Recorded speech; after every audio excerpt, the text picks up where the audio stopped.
o Wagner Torres, um grande escritor da literatura brasileira, literatura afro. Vamos fazer algumas perguntas a ele para tirar algumas dúvidas nossas aqui. Wagner, qual é o papel da literatura afro no Brasil? Bom, em primeiro lugar, prazer estar aqui com vocês. Igualmente. A gente pode dizer o seguinte, que o grande legado, né, da questão da literatura negra, literatura afro, vamos dizer assim, é você sair da fase do só denunciar, né, e passar para aquela outra fase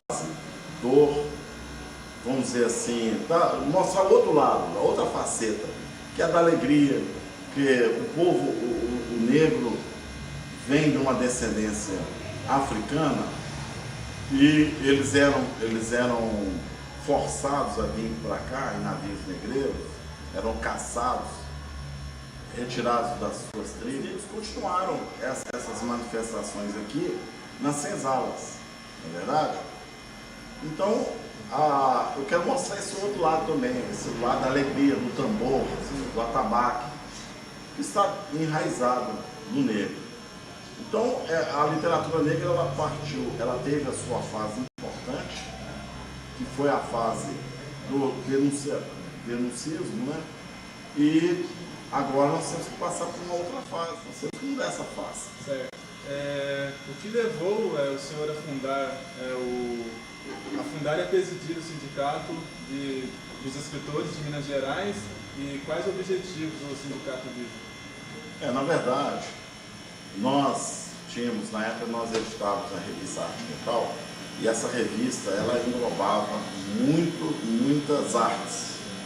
E nós éramos uma espécie de centro cultural. Então muitos artistas, muitos autores vinham a Belo Horizonte e visitavam a imprensa oficial, o suplemento literário, a Secretaria de Cultura, o Palácio das Artes e a Arte Cultural.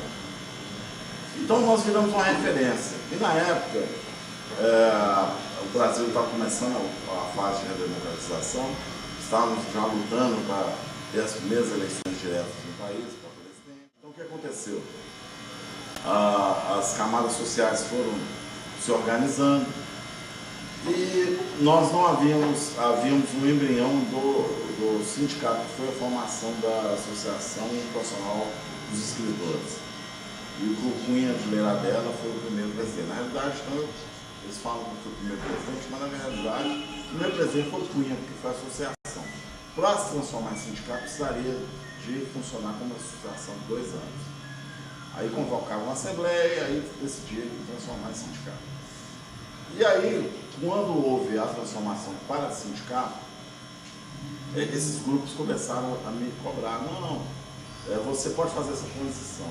Então eu entrei no sindicato, o Adão foi um presidente provisório, porque o processo exigia isso, até a carta sindical saía, na época era isso, assim, hoje não há necessidade dessa carta sindical.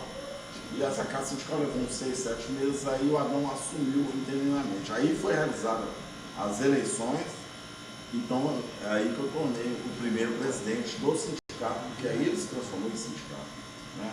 Por isso que eles falam. Mas o sindicato ele cumpriu o seu papel, mas com o tempo o sindicato foi perdendo seu rumo e hoje nós estamos precisando de uma sacudida. Tem um pessoal lá que está muito devagar e tal, o sindicato nem aparece mais. Então é até lamentável isso. Publicou alguns livros, né? E 10 para ser mais específico, é isso? Exato. E qual a experiência o senhor adquiriu com a interação e com relação à literatura na sociedade? É uma questão interessante, porque esse convívio com autores, com o público em geral, né? Eu participo muito de debates, e hoje mesmo eu fiz é um aprendizado que você aprende com a plateia, na verdade. Igual eu participei de um seminário em Montes Claros no ano passado, fazendo oficinas para profissionais, de professores. Então, quer dizer, eu estava ali ensinando a professores, para os professores ensinarem os alunos, na verdade. E acaba sendo uma troca que eu também aprendo. Foi quando eu entrei na sala de aula, eu falei isso para eles. A gente fala, leva esse aprendizado para o livro, para a escrita da gente. tudo que a gente aprende nesse dia a dia, né? Agora, por exemplo, eu estou sendo pai pela segunda vez, eu tenho uma filha de 16 anos e meu filho tem 1 ano e 6 meses. Eu estou reaprendendo, né? A criança ensina muito, então aquele bebê ali que está dando os primeiros passos, as primeiras falas, você aprende com os gestos dele. E você acaba levando isso para o livro. Então, o aprendizado é todo dia você aprende mais. A partir do momento que a gente parar de aprender, a gente morre. Então, onde que o senhor tira tantas inspirações assim para escrever as suas obras? Igual eu acabei de falar, né? No dia a dia, né? Nesse convívio, né? Essa é a fonte de inspiração, né? É o que faz a gente respirar. Porque a poesia, a arte de forma geral, ela capta o cotidiano das pessoas, não é verdade? Então, você retratando esse cotidiano, uns retratam de uma forma X, outros da forma Y. É o que a gente enxerga, não dá para você inventar, você parado em 4 paredes, você se desligar do mundo e você vai acabar retratando um vazio completo. Certo. E Wagner, a gente sabe que o hábito da leitura entre os brasileiros é pouco comum hoje em dia. O que o senhor acha que o governo deveria fazer para poder incentivar mais a literatura no Brasil? Educação, educação, educação, educação, educação. 1000 vezes educação. É a minha plataforma, é essa. Lutar pela educação. Então, se nós não tivermos políticas voltadas para a educação, nós vamos caminhar a passos curtos. Nós vamos custar chegar lá na frente. Se tornar um país primeiro.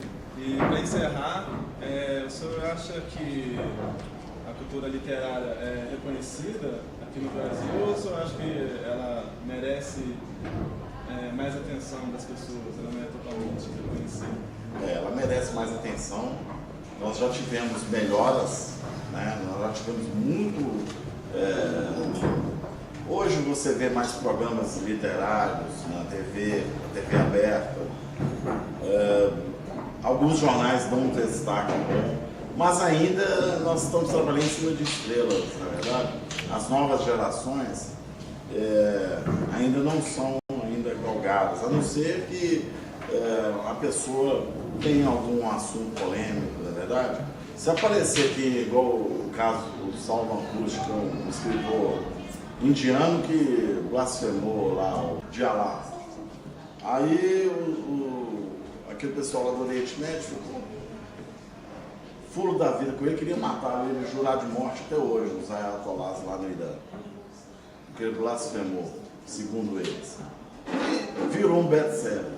Poxa, então nós vamos ter que fazer isso também, quer dizer, tem que aparecer na primeira página do jornal, na Globo da vida, para se tornar um best-seller.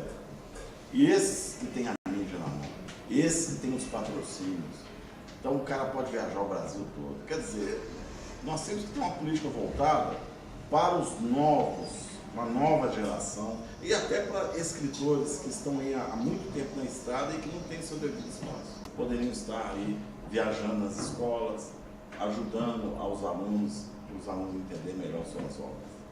Esse que é o caminho. Sim.